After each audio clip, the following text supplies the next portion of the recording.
Hi రా చక్రి, ఎంతసేపు అయింది వచ్చి? హాయ్.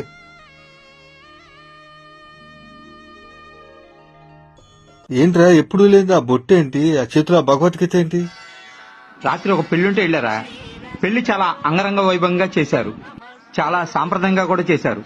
వాళ్ళు పెళ్లిలో గిఫ్ట్ కింద ఈ భగవద్గీత ఇచ్చారా. చాలా ఆనందం అనిపించిందిరా.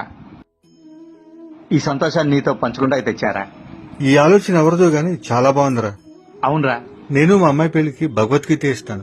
ఇలా అందరూ చేస్తే ఎంత బాగుంటుందో. ఈ పుస్తకం తీసుకుంటమే కాదురా, దీన్ని మనం చదవాలి, మన పిల్లల చేత చదివించేలా కూడా చేయగలగాలి.